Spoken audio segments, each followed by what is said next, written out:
So we are now starting with fluid mechanics, and the first chapter is properties of fluid.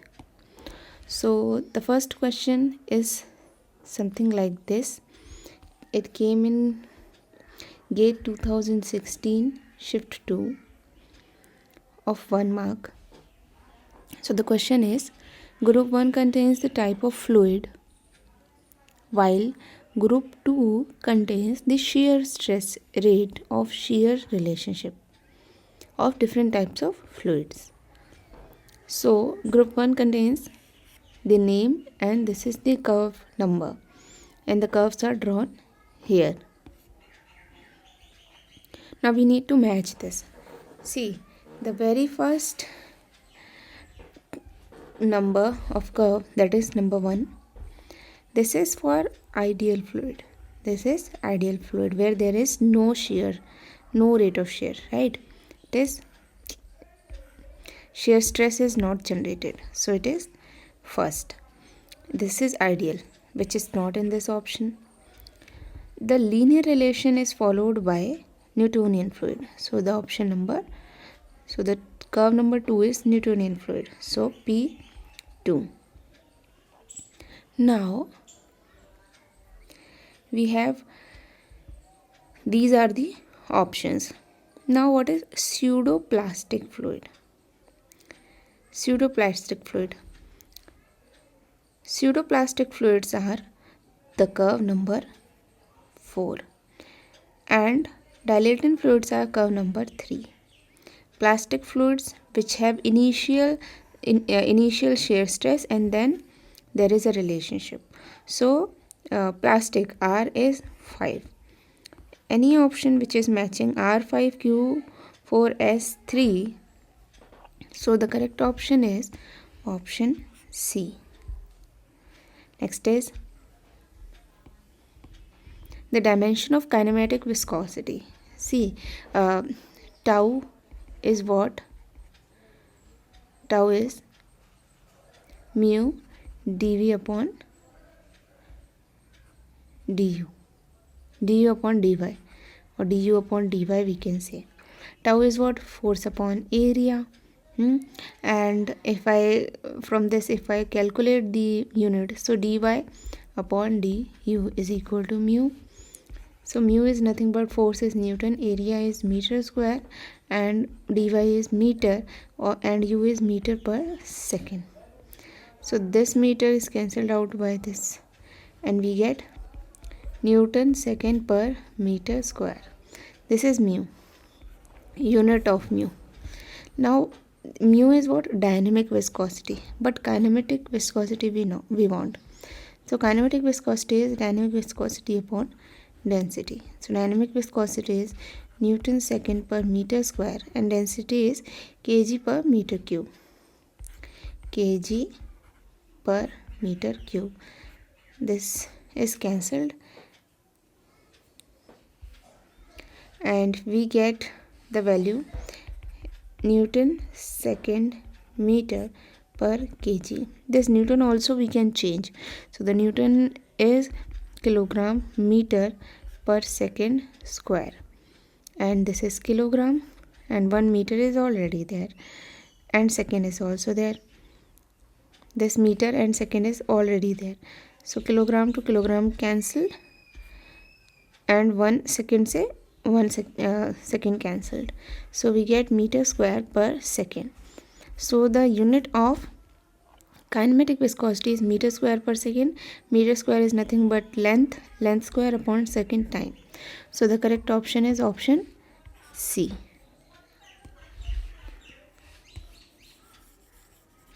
Next we move on to question number 3. What is cavitation? So cavitation is defined as the process of formation of vapor phase of a liquid when it is subjected to reduced pressure at constant ambient temperature. That means the cavitation is when there is low pressure. when there is low pressure, and if there is low pressure there will be formation of vapors, and that will damage the wall of the pipes. So the correct option is option B, low pressure. Next is, with increase of temperature, viscosity of a fluid. So with increase of temperature, if we increase the temperature, we should know that temperature and viscosity are both are inversely related. So if the temperature increases, so the viscosity decreases. So with increase of temperature, so the viscosity decreases in case of liquids, but if we talk about gases, so if we talk about gases, in case of gases it increases, the viscosity increases. So the correct option will be option number D, that it increases when this is in phase of gas and it decreases when fluid is in phase of liquid. So next is question 5, unit of dynamic viscosity.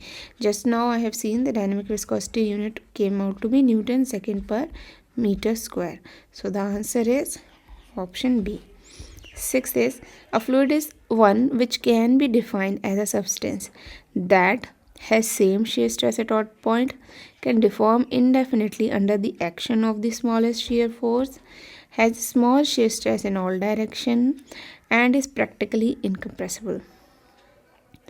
So practically incompressible is not that of the criteria.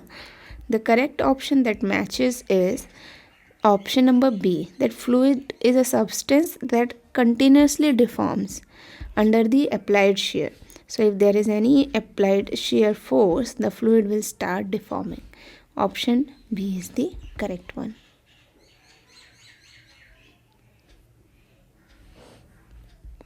7th, if for a fluid motion pressure at a point is same in all direction, then fluid is known as.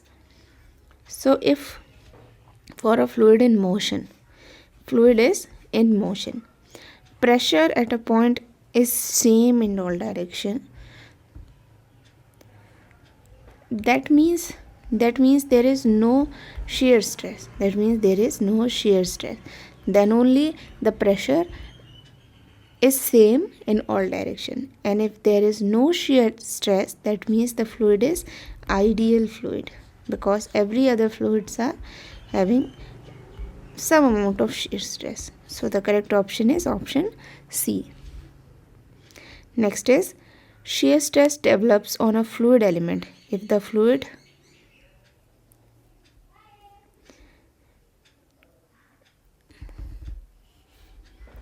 so some options are not written here.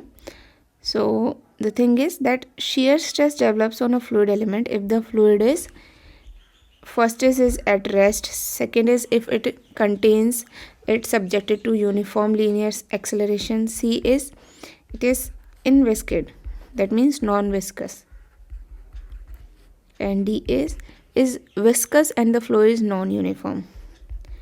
Viscous and flow is non-uniform. So now the options are, the thing is, the question they are asking is, shear stress develops on a fluid element if the fluid, so shear stress will be developed if the fluid is at rest, if the container is subjected to uniform linear acceleration, if fluid is inviscid, or viscous and flow is non-uniform. So see, shear stress develops when fluid is viscous and there is velocity gradient. Velocity gradient, that means du upon dy. This exists means flow is non-uniform. That means with the change in distance, the velocity is changing. So it is non-uniform. So the option will be option D, viscous and flow is non-uniform. Viscous, why? Because shear stress comes only mu du upon dy. So mu, that means viscosity, du upon dy, that means non-uniformity. So the correct option is option D.